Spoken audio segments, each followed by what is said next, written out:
Welcome to the Somewhat Creative Show, the podcast where we explore the ideas, tools, and real talk shaping the creative industry. I'm Clark Miller here with Rocky Tilney, and today we're diving into the fast changing future of photography where creators, influencers, filters, a lot of AI filters out there now, and AI itself are redefining how we see and share the world. This episode's called Framed for the Future, where photography goes from here. Later on, we're going to be joined by Karen Williams, a creative director, mentor, and founder of Black Visual Queen. Her upcoming book, The Photo Hustle, is a no BS guide for creatives trying to break through. All right, let's get into it, Rocky. How you doing? I'm doing pretty good. How are you today? I feel good. I feel like I'm getting better at these intros, which delights me. Yeah, that was flawless. I don't know about flawless. I'll settle for without a lot of stuttering. Oh, you memorized it too, which is impressive. I did not memorize. I was reading that word for word. All right. Well, today is an interesting topic and one that we have been talking about for a long time. Mm-hmm. Where's photography go from here? Oh, it's quite a moment. I don't know. This feels almost to me like how it must have felt when photography first came. Like the first photography started coming out. I feel like that was probably even like a slower rise because it was so expensive and like only a few people doing it when it first started, and then gradually like people had a lot of time to get used to the idea. But yeah, this feels like such a shift in a short amount of time. I wonder if like painters thought like, oh, this is the death of my career. Like I'm not getting any painting gigs now because of this new photography technology. There was a huge backlash. I mean, it's like if you go back and read some of the stuff that was said about photography and how it's like going to kill creativity and like what's the use of a painter if you can just capture a moment with a camera, and like, there was a lot of that going on at the time, and it feels very similar to how a lot of this is being viewed now. So, well, I remember even just a couple of years ago when we were playing around with Dolly, which was like the first one that I had experience with. Yeah, it was the first popularized Gen one for AI. Sure. Mm-hmm. And I remember doing some prompts that would bring up some images that were pretty good. Like I was like, wow, that almost looks like a photo. But even at that time, I knew like, oh, this isn't even close to like what a real photographer can do with a shot, right? Like with the amount of technical controls you have with depth of field, f-stops, like you can't do that in AI. You don't have that level of granularity or level of control. 2 years later now, though, yeah, look where you we actually are now. do. You actually can say, I want like shallow depth of field. I want, lighting scenes. You could like really kind of dictate all of that, which is kind of frightening. Also like super cool, but scary at the same time. I'm also not sure. Like I'm not a professional photographer, so I don't see I'm not as afraid of it that way. But yeah, I would say it's so difficult. Like, I live in this editorial world and we use a ton of photography from Getty Images and AP and a lot of news stuff. And it's never crossed my mind, and I don't think it crosses anyone's mind to fake, to do an AI photograph that looks like it was a photo of, a tech executive or something, or and I know that those images are out there. I mean, there's plenty of Elon Musk and Trump, and people make them into these scenes, and some of the AI companies, to their credit, have put limitations on like how you can use names to prompt, and not all of them, of course. Now there's ways around it. You can say, I want a Republican president in this image, and it'll more than likely give you Trump, not Reagan or Bush or anybody else, because it's just drawing on the most popular current zeitgeisty names within that prompt. But in terms of like photojournalism, it just doesn't seem like we're at a point where photographers have to be that concerned about that. I don't know. That's my gut feeling, just being in the editorial world, is like nobody's suggesting we stop using photos of from events or from particular,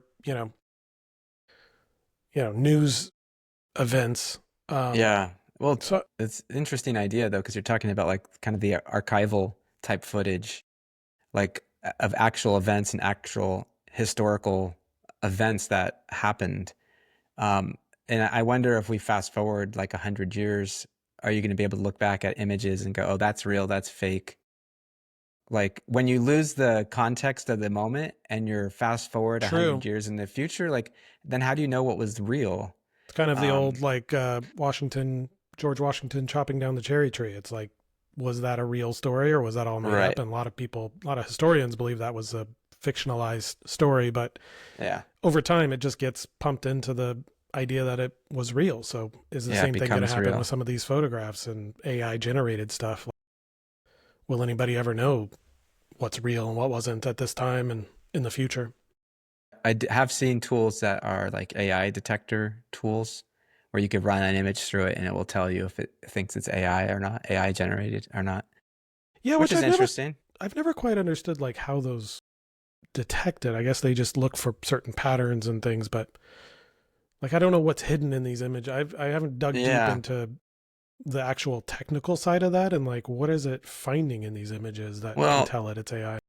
you know how like if you take a digital shot, there's this EXIF like meta information that's included in the Yeah. image, Yep. which has details about it. I wonder if that could be faked in any way through AI. Yeah, I don't know.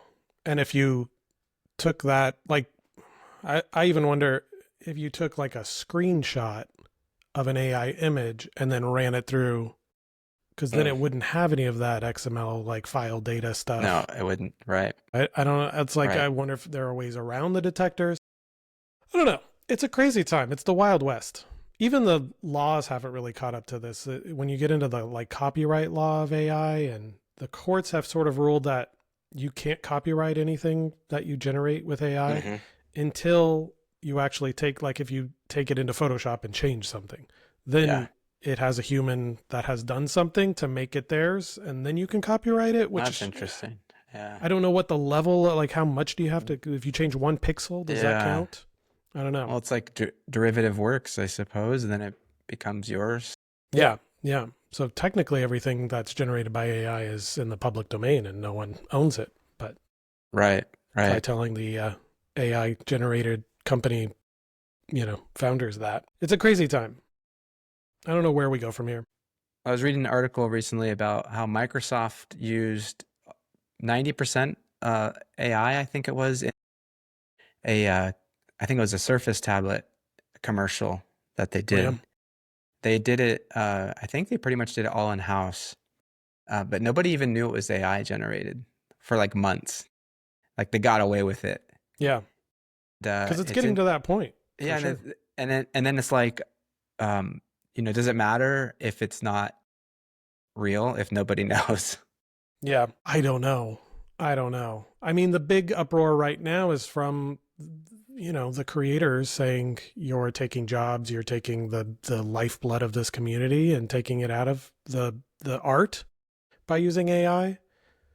I having being someone that uses a lot of AI in my work and Hmm. for a lot of like I've used it more to replace stock photography and Right. because I pull in a lot of elements and I'm putting together, photo illustrations for articles and things like that. And it to me hasn't taken away my creativity. I still feel like I'm in control of it and using the tools to create art. So I don't know. I don't know if like that example is really taking away work for like, CGI artists Yeah. and creators Well, that would have production, worked on like that. Yeah. they wiped away, like there's no camera operators and no sound guys. There's Yeah.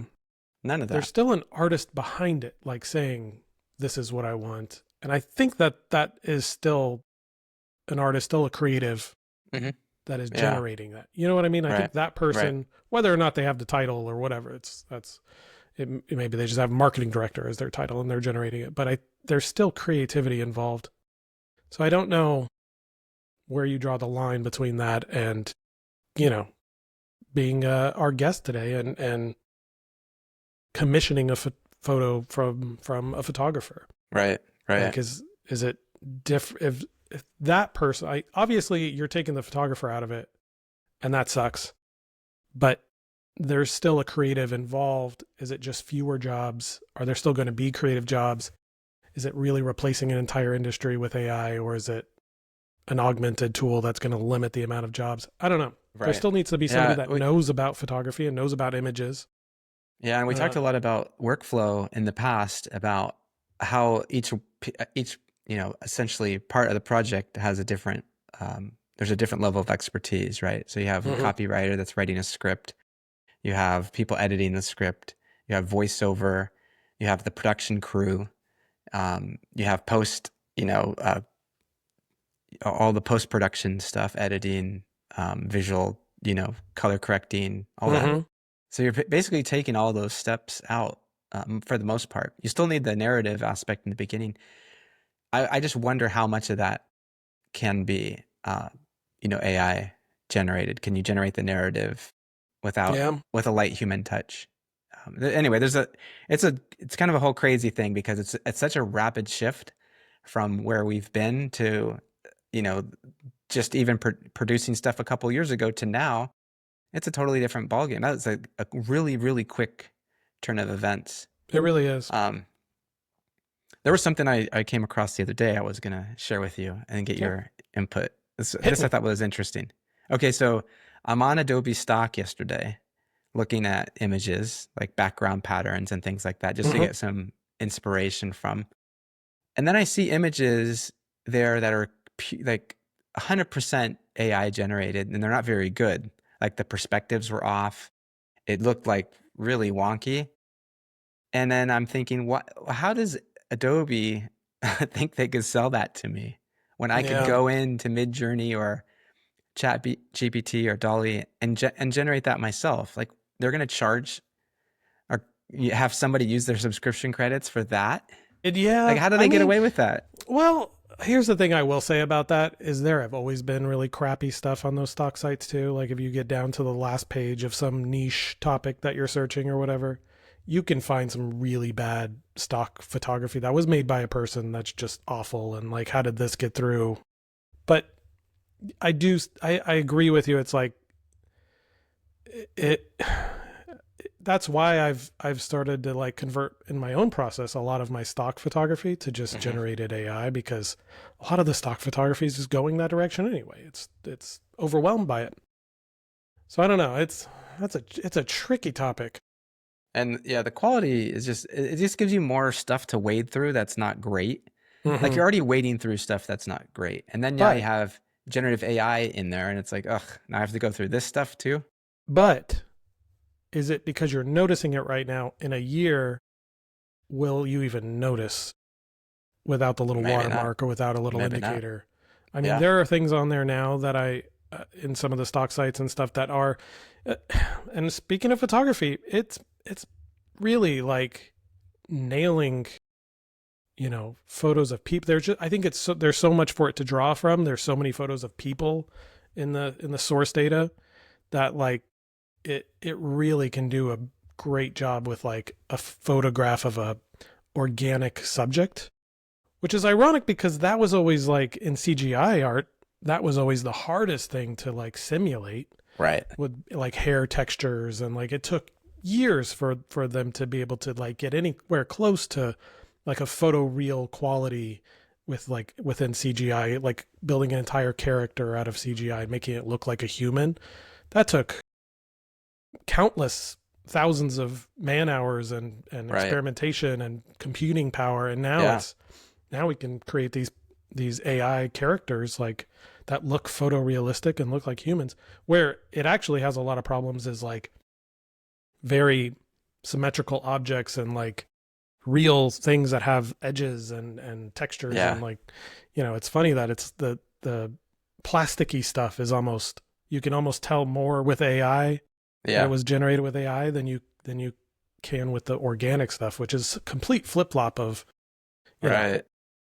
Pixar sort of level of computer generated stuff. So speaking of Pixar, I'm sure you've seen on the socials all the different animation styles of character development that you could do in these tools now. And so now there's a lot of rumblings in the IP space about, well, if that's the style of an artist, shouldn't that artist be compensated for any works that are derivative of their style?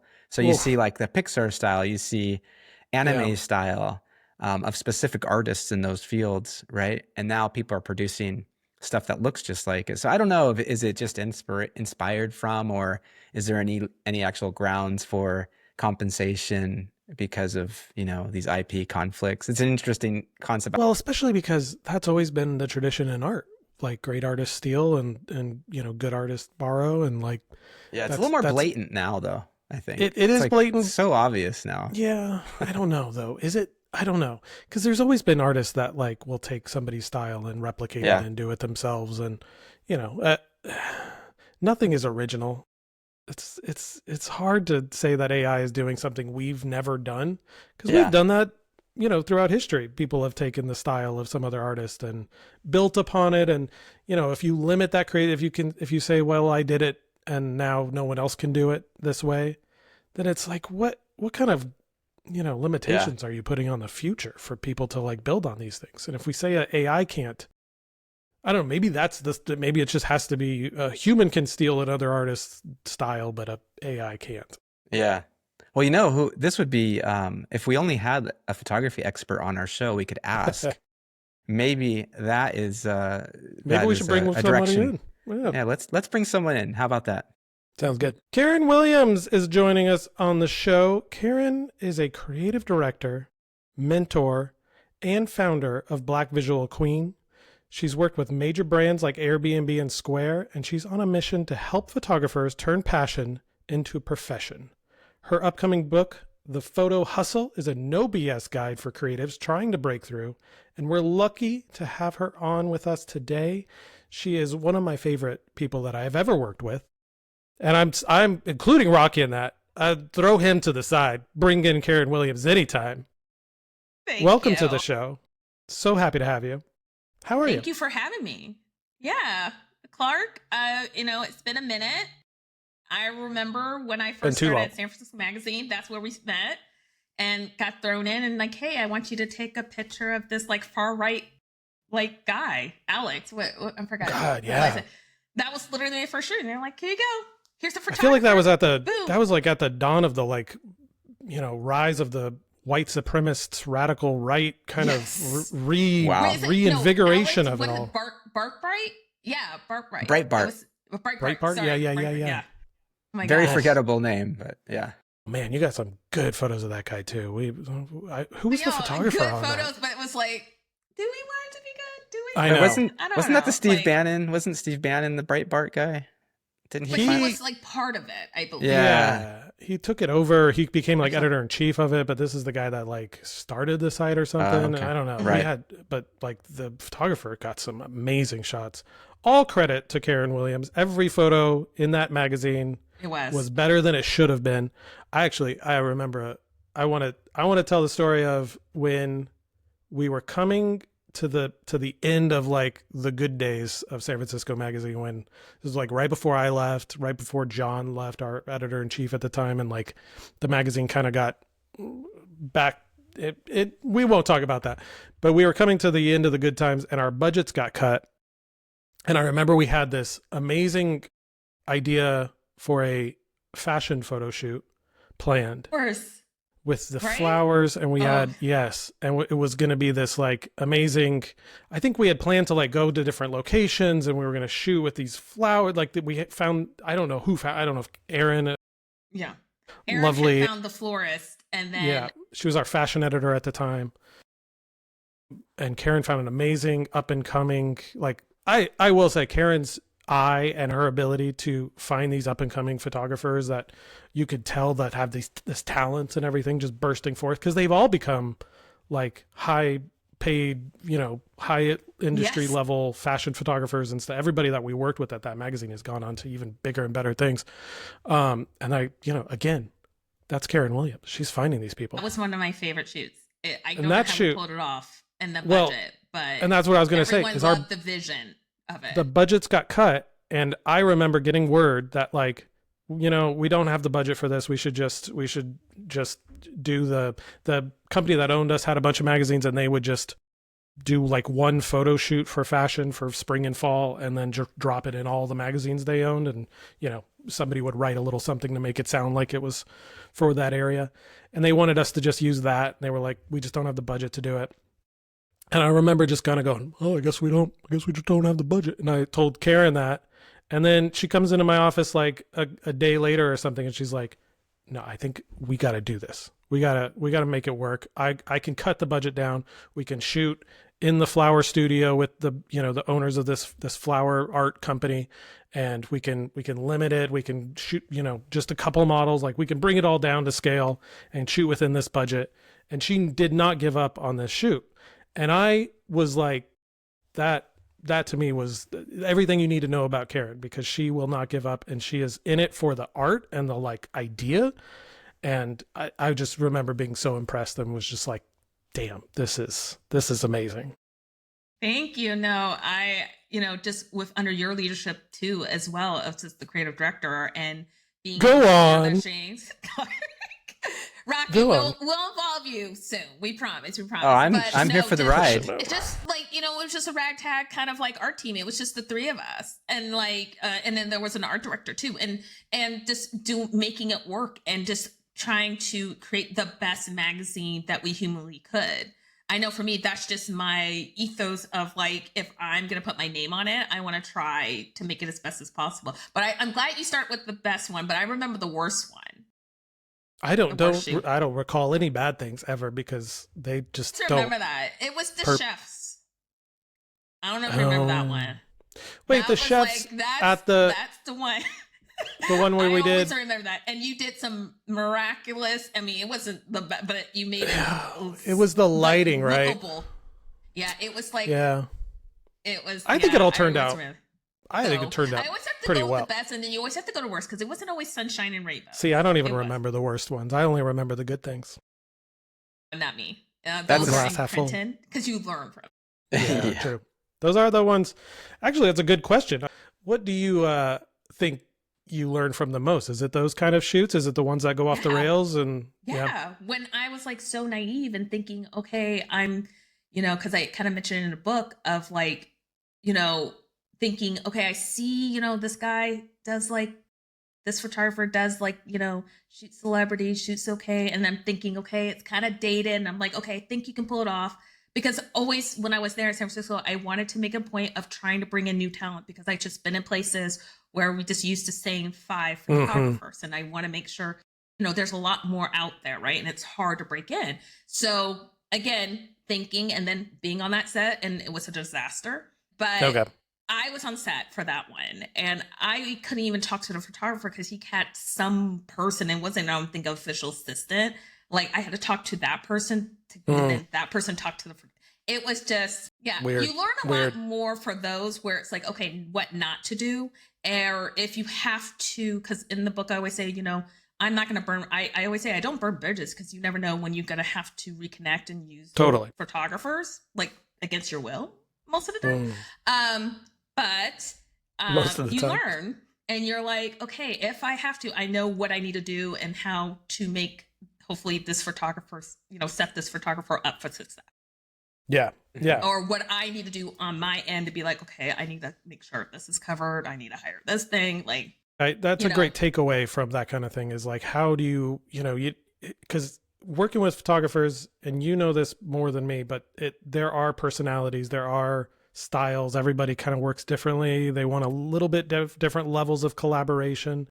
And how do you tailor how you work with that person, I think is a big component of putting together these shoots. And I don't know, I would love to hear more about just your experience with working with talents, how best to go about it. Is it setting up expectations? Is it meeting with them prior? How do you go about that?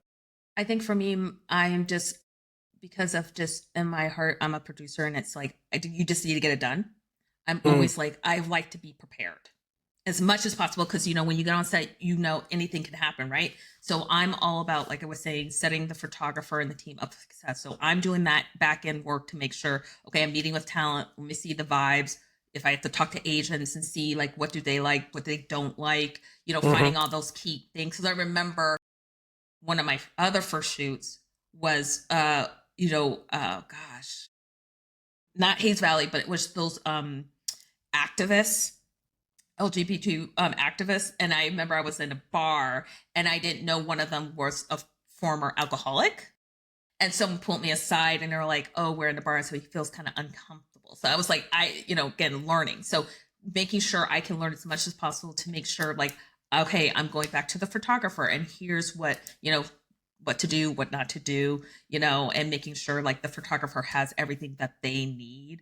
Cause I always tell photographers, I can't read your mind. So let me know. I don't know until you tell me. So making sure everyone's on the same page. We're having those pro, meetings and stuff like that. And then on set, making sure before we're starting on the day, making sure again, everyone has everything they need to know who to reach out or who's the point of contact. If this happens, this is what you do. And then you're on the shoot and then, you know, you're just making it happen and doing stuff on the fly. Yeah. But then also that preparation on the is key. Exactly. And then on the back end, having those kind of like, okay, those meetings of debriefings of making sure like what went good, what, you know, right, what didn't, what can we improve and stuff like that. So we can, you know, move forward and have an even better experience. This is why I always loved working with you, because as anybody that has worked with me knows, I am not the most organized and preparation-full person in the world. I like to jump in, as Rocky knows from doing this podcast with me. I'm never prepared. So I like that when we collaborated, you were always so prepared and so like had everything dialed in, and I could just, you know, be on the sidelines and watch the magic happen. Someone has to. And that's what the photo person comes. I tell you, I always say no one appreciates the photo department as much as, you know, they'll say, oh, great photo, and I'll look, but then something goes wrong. Photo department is like, what? And I'm like, huh? I got my receipts. Like, this is what That's true. Gotta do. I'm going to pull you guys both away from memory lane here. For nostalgia running wild. I'll pull you out. Rocky. Yeah. Hit me. Come on. Voice of reason. One of the things that Clark and I have talked about probably every episode is like the new generation of creatives coming into it, right? They have all these tools now at their disposal. How do you approach that? If you're mentoring younger photographers who want to get in the business and you have kind of this existential force coming at you with AI, with, you know, cell phones, with all these different things, right? The non-traditional professional tools now that everyone has access to. How do you navigate that with the younger people? Because you were talking about the failures on set and how those are like some of the best learning experiences people can have, right? You learn from the failures. That's been something that's been ingrained in our heads since we were kids.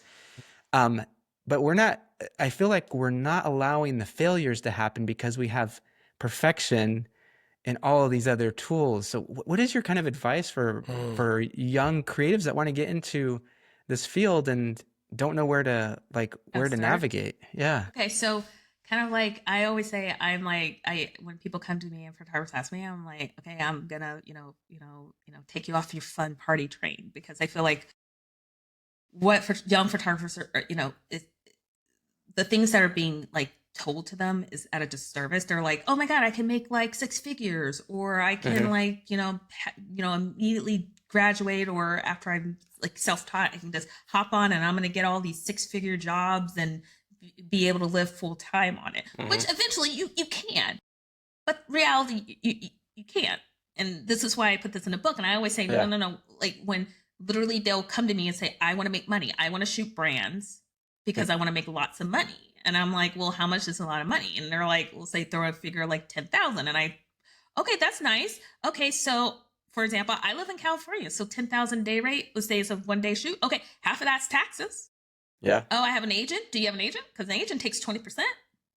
What about all the expenses, that you didn't get covered? You have an assistant. You got to pay them. Yeah, exactly. If it didn't get covered in the estimate. Oh, what's an estimate? And so before we jump into that, I always sit down with photographers. First, remember, photography is an art form. I always say almost everyone knows how to use a camera, but not everyone knows how to take a picture. Mm-hmm. That's true. Okay? And with AI is a tool, right? and I think people are like, the reason people freaked out because it became more like everyone can use it. But remember, when digital photography came out, that is AI in some parts. Photo retouching, I've seen it. Clark, you've seen it, like magical, like, oh, look, we just created a whole new person. That was AI in part.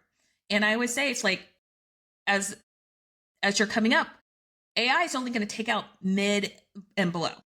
Like, if people are looking at your work, right, and they say AI can do it better, then you're ruined. You're gone. Yeah. That's right. It's cutting off the weakest of the herd. Exactly. And this is where the artistry first, and I always ask them, what is your why? Who are you as an artist? Because people, again, I'm still working in the game, still will pay those budgets, you know, for a great portrait or for a great wedding, you know, album or a family session. Right. That AI cannot, I always say creativity is connected to your brain. AI does not have a brain. It's just giving you stuff it's been fed. So it's copying and stuff. It's not making anything original, in a sense. And so it's not capturing a memory, right? It's capturing, exactly. It's not capturing a moment or a memory or an event. It's you know, reproducing. Exactly. It doesn't have the nuance of a human being. And so first sit down. I would tell photographers, really, you need to sit down. I know this is boring.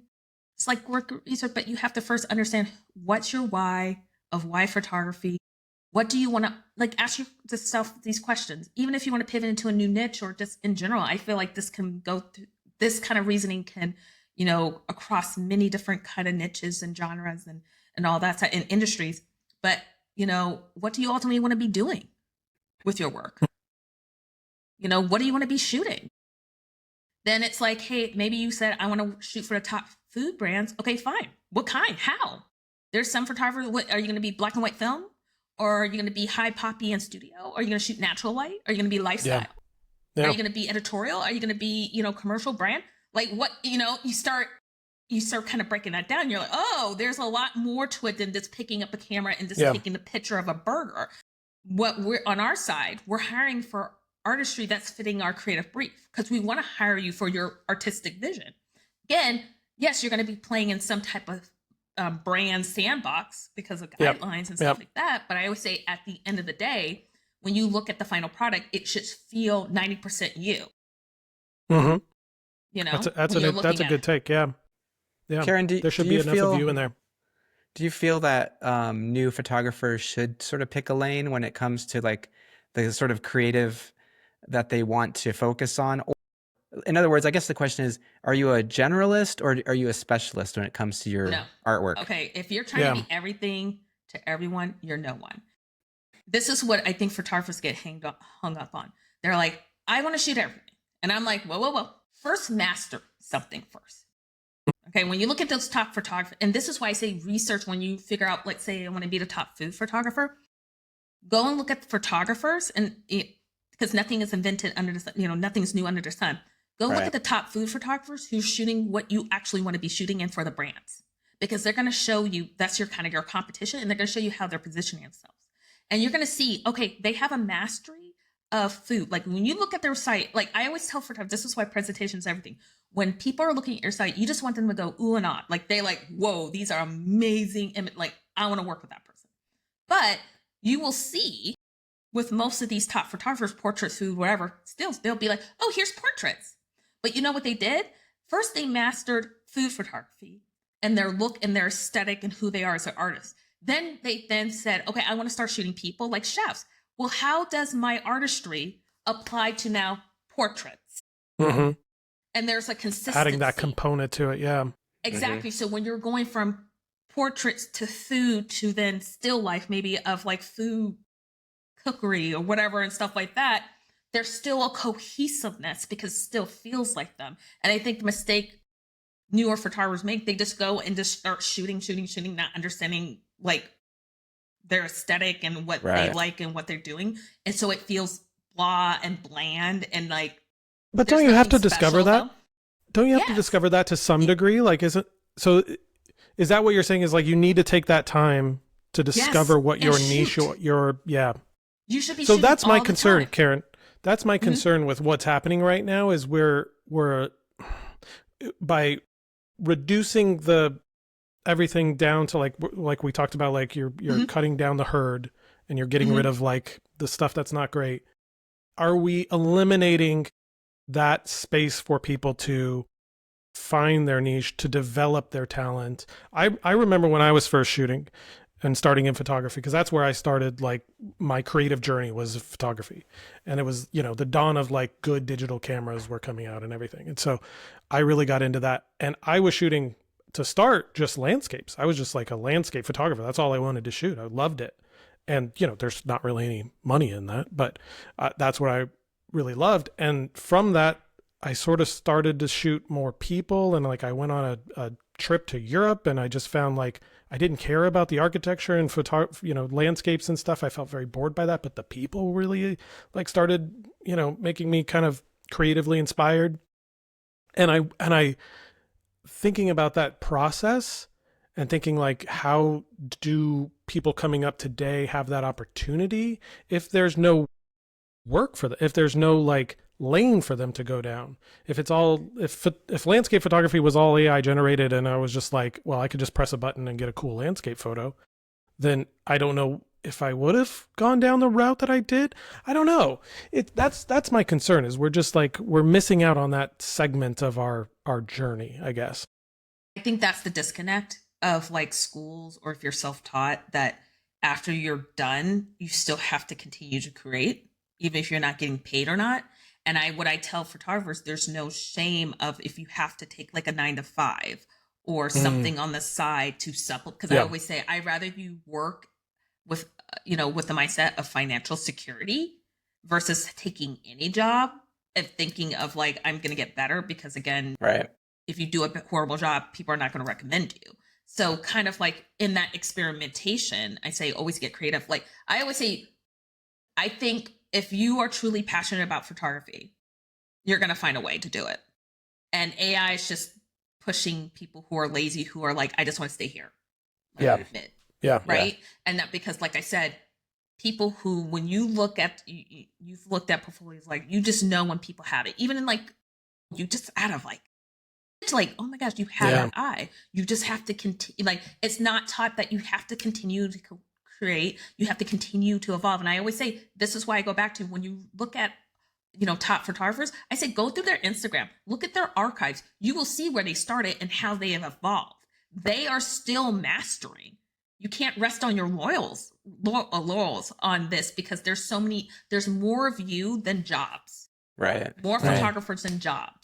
And that's how it's been for even before the AI revolution and everything. There's always been more people competing for it than there are jobs.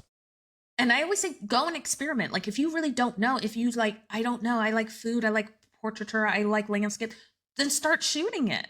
Yeah. Start shooting it. And if you're like, okay, then, here's the thing, you can get creative where, say you're food and you need to build up that food for portfolio, and you're like, I just don't know where to go, and I don't know where a food stylist is or something like that. Why don't you and I always say, first have a plan though. Don't just walk in, but maybe reach out to a mom and pop, do your research, put a pitch deck together, be like, hey, I would love to offer my services for free to shoot this new kind of, I see you have new menu items, and you can then exchange for, for them to use it for their marketing purposes. And then you're slowly building. It's like, get creative. If you're a fashion or a portrait photographer, have a day where you, hey, friendly friends, invite people. You want a LinkedIn post, portrait, cool, but I want to try some stuff with y'all.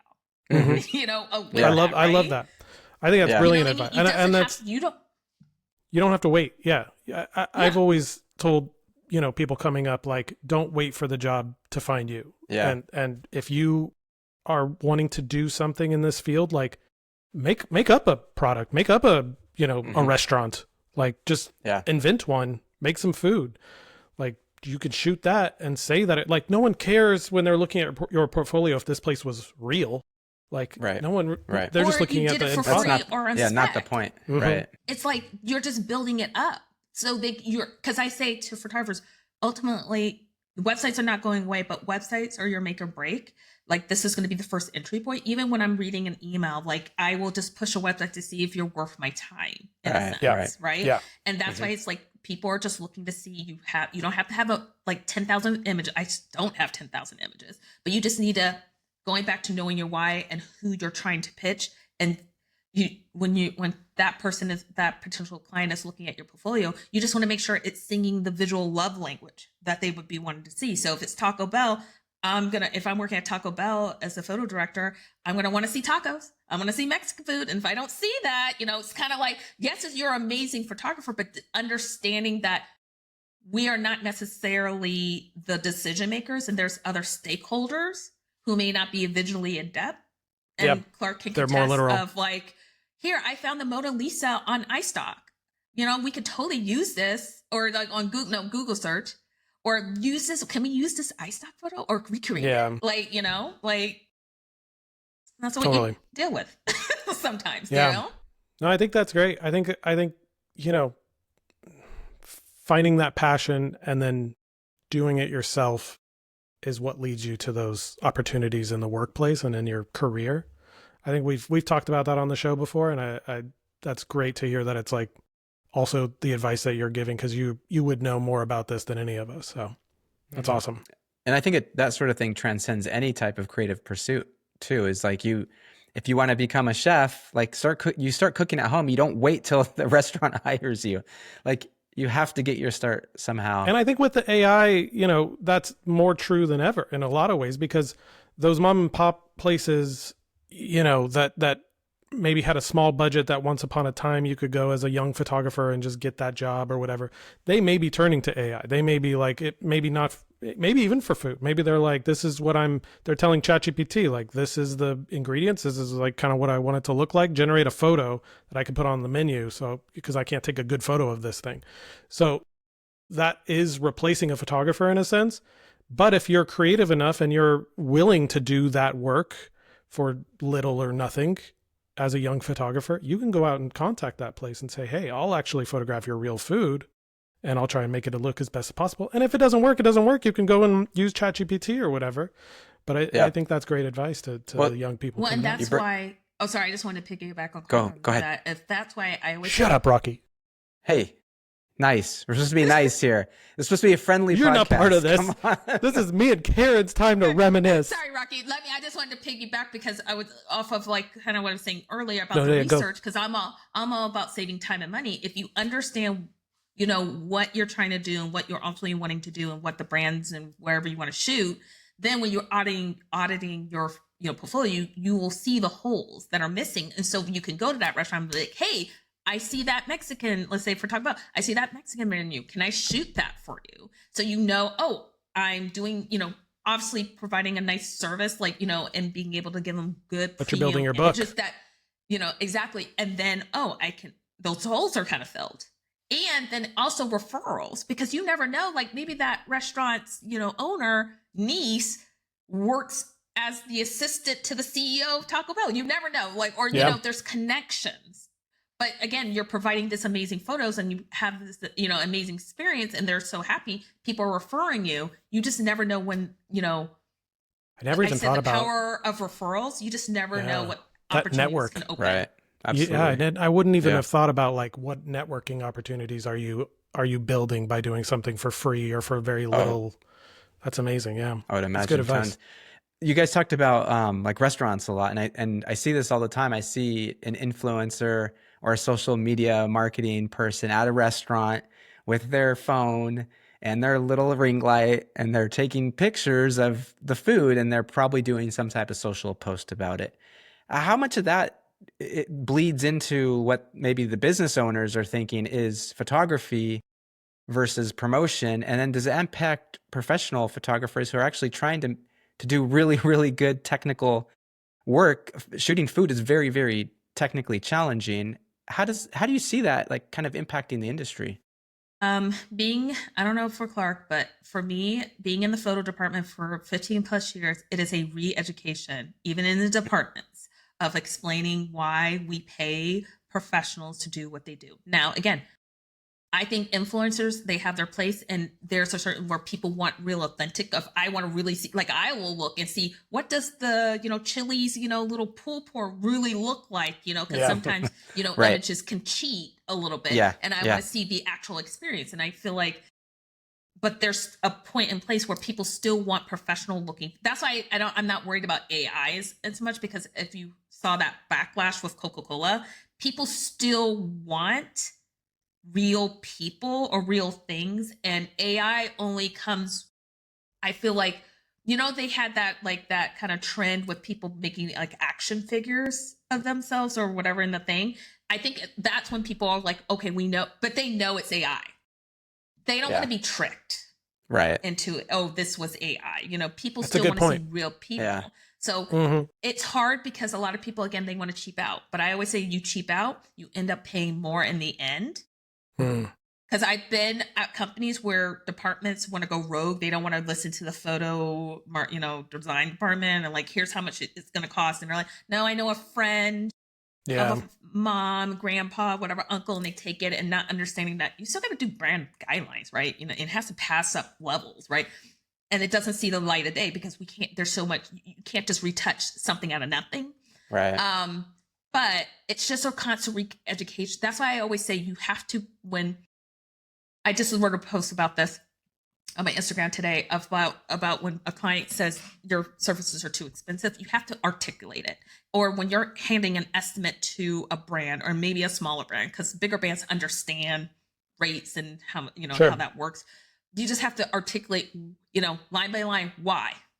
You can't have any fluff. You can't just be miscellaneous. No, you have to be like, this is why. And then this is the value. Your website is part of this because your website has to reflect that value. You can't be like, I'm charging a $10,000 day rate, but I'm looking at your website and it looks jacked and it's like missing links and there's misspellings and you know what I mean? Where it's like, good point. Where if it looks, when you see the value, you're like, okay, this person knows, because we're paying for someone to know, to do their job and to be able to do it consistently. And I don't want to micromanage you. Yeah. Yeah. So it's a constant re-education and being able to articulate the value of why you would go with someone versus an influencer who could change their mind, or you don't even know that you do a background check because it could come to bite you. True. When something comes out in their past and then you made them prevalent, there's so much less control over those, and that could hurt your components. Business. Yeah. Yeah. Exactly. That's true. I think there's a place for it. I will never say, oh, we should never do it. Because again, just like with AI, there is a place. There's automations I use, for like organization and logistics where it's like, I was just going to ask, how do you, like, we've talked a lot about how we're kind of, how do you fight back against it? Or how you build your career in spite of it? How does AI, how is it brought in to the modern photographer's toolkit? Well, I'll say on our side, like a hiring side. So say, when we need to make mood boards, we would just do it like Pinterest or we do it in hand or something like that. But I could be like, okay, I'm thinking this idea for a set.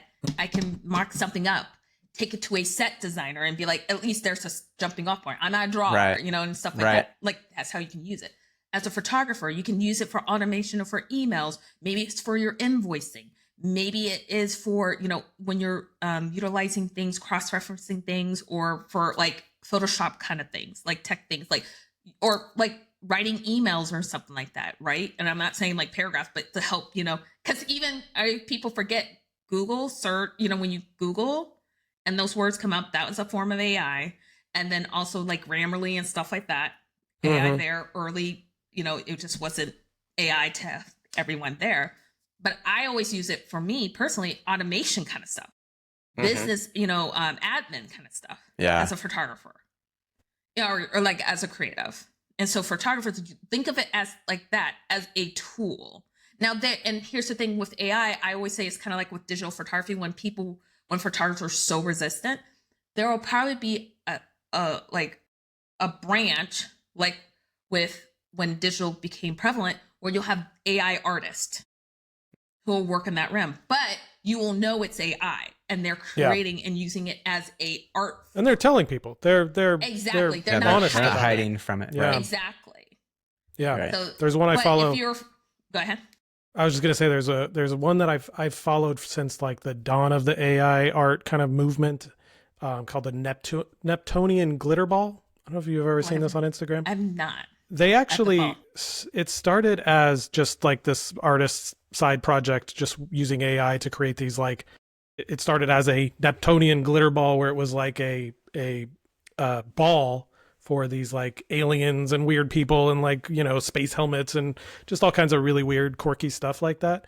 And they actually, I think, got a deal through this process of like building this AI artistry. They got a deal, a collab or something with like Wired Magazine or something to do like a whole series. So it's interesting where that kind of thing, and just watching the AI artists sort of come into their own and like, and I think that's a great example of like, that's their niche. They've shown that there's value in being the person that can kind of work AI to their will and dominate a segment of that kind of industry. And like, I think it's a good example of how, as artists, you know, it doesn't have to stop.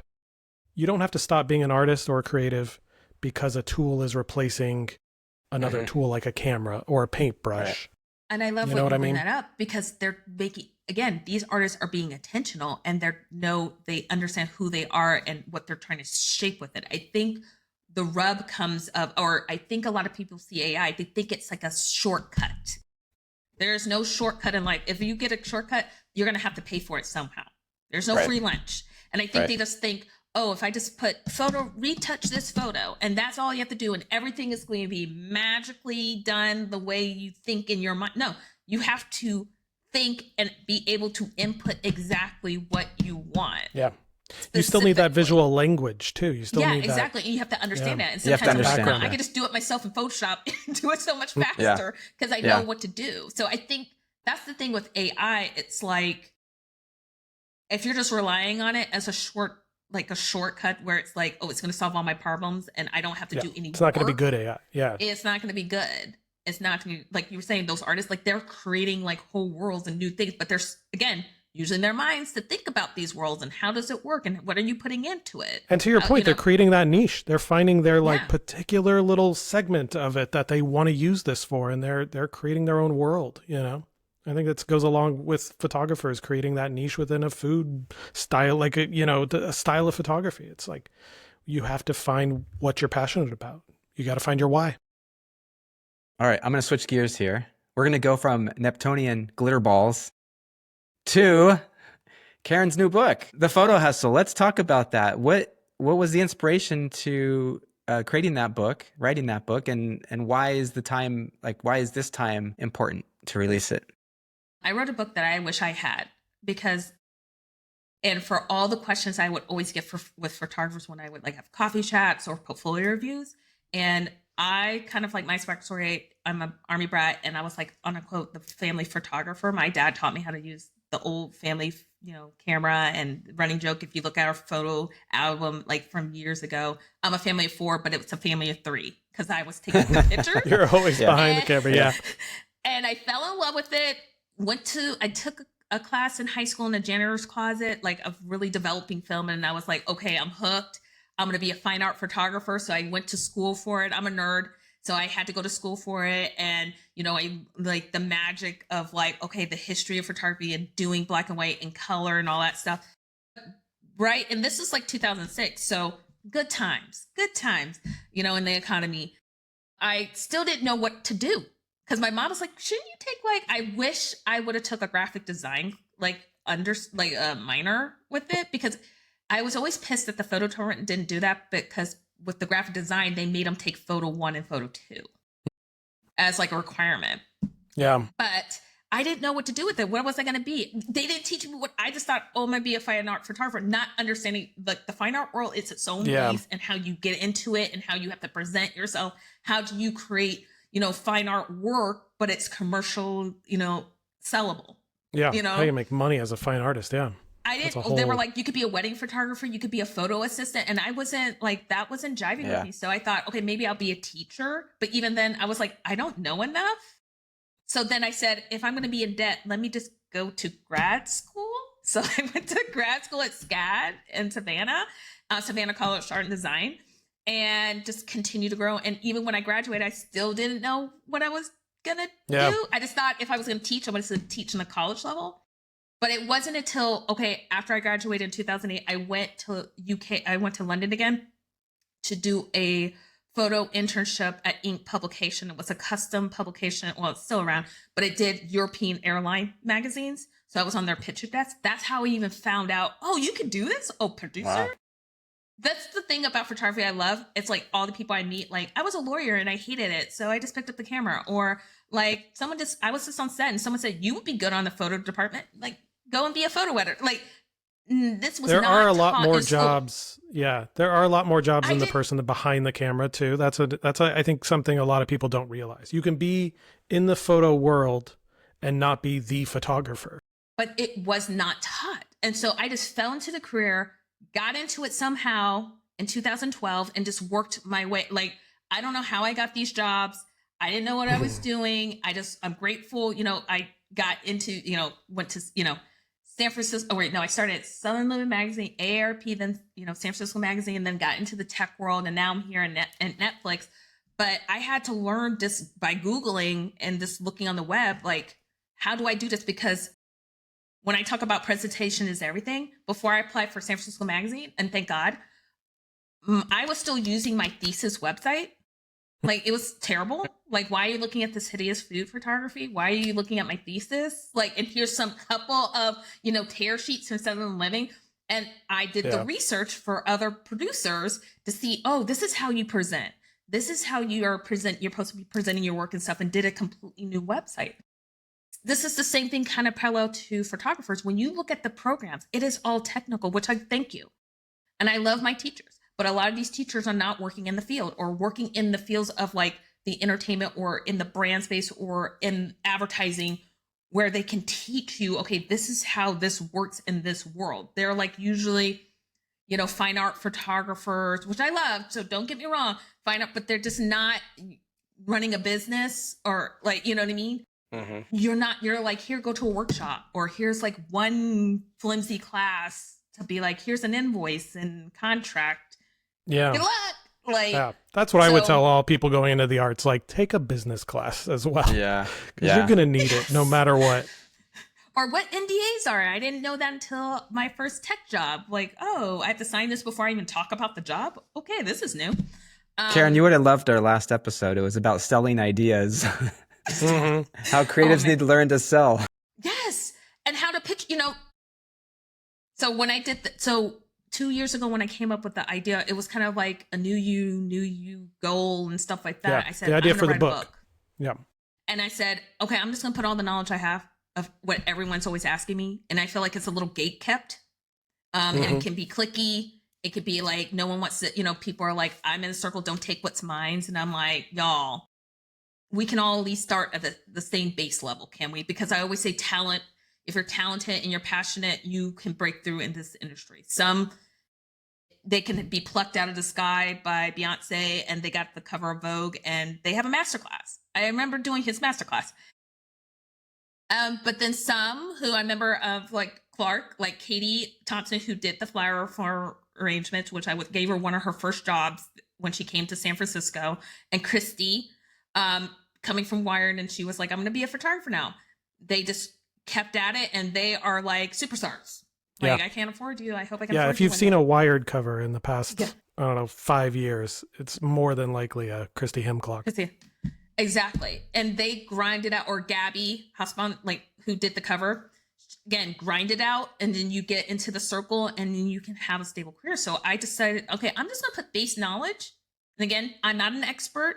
I would say in the chapters of finance and, legal and stuff, go and speak to an expert. But like, these are just basic fundamentals that should have been taught at school, of knowing your why, understanding who you're trying to, present to, or who you're trying to pitch to, understanding an email pitch, of like not wasting our time, etiquette on sets, how to avoid being on the blacklist, stuff that you're not really taught about contract. Look at, I'm not telling you like deep dark seas of this company didn't. I'm just telling you on a contract, here's the key clauses you need to be looking at and understanding, like usage. How do they want to use your images, and understanding that, and the kill fee, and like all that stuff that's you just kind of figure out on your own and flounder. So at least I want to put a resource where everything is in one place, as a starting point, and then you can dive deeper, obviously, in whatever you need to be in. So I love that. I think it's a brilliant idea. Labor of Love. It's out May 13th. Pick it up. Available. You can buy it. I want to go through the whole thing. It's just. It sounds like everything that anybody getting into the creative world doesn't get taught in school. It's all the stuff that like we've all as creatives I think had to kind of learn on the fly. And somebody said, "Do you have a contract or do you have a usage rights? Like what do you do with it? What? Yeah, I don't know what that is. Let me Google it." It's like it would be. This is a masterclass. I love it. Can apply to different industries. I just did it for photography because there was no book really like it. Other than coming from, I feel like the hiring side versus like photographers, where that's very nuanced because every photographer career is different, and it's especially if you're a man, woman, or if you're Black, white, Hispanic, or something, like you have different experiences. And so at least I just wanted to come from the hiring side of just being in different environments and how people are, and give you the understanding like you could do everything right, but if the editor-in-chief says no and we're going with this person, this is what we're going from. It's like, it's, you kind of have to have thick skin and you have to keep pushing forward, because this industry or creative, it's just full of rejections most of the time. Even I've been rejected, even though I know I could do the job. They're like, no, we want to go with someone who we feel like is closely aligned, or it's our boy or girl, whatever. Yeah, we've all been there. For sure. It's true. More than once, for sure. That's so cool. Well, I'm excited. I haven't read it yet because it hasn't come out, but I'm going to get one. It's available for pre-order on Amazon. I did confirm that. Please. Everybody should check it out. If you enjoy it, please leave an honest review. If you don't, at least tell people why, and so they know to avoid it if that's not for them. Even if I hate it, Karen, I'm going to pump it up. You know me. I'm not going to let you down. I won't hate it. Karen, thanks so much for joining us. Thank you, Rocky. I feel like you didn't feel left out. I know. I was absorbing all of this really fascinating information. You've been a great host, Rocky. This is the problem, is that Karen and I should have got coffee or something before this so that we could have got a lot of our catching up out of the way, because I just feel like we haven't talked in so long. But this has been so wonderful to catch up, and I just miss you to death, and you're the best. And I want to hit you with one final question. I like to end every show with the master, the inside to the actor's studio question. So there's always a series of questions he asks at the end, and I want to bring those back. This one I'm gonna hit you with the 10th, the hardest one, I think. If heaven exists, Karen Williams, what would you like to hear God say to you when you arrive at the pearly gates? You have been a good and faithful servant. You had that queued up. No, she knew. That was great. Didn't have to think about it. I know. That's great. I love it. I think, you end with simplicity. I like it. Wonderful. Karen, thank you so much. Thank you. You're both. A pleasure. All right. We'll see you all next time. Bye, everybody.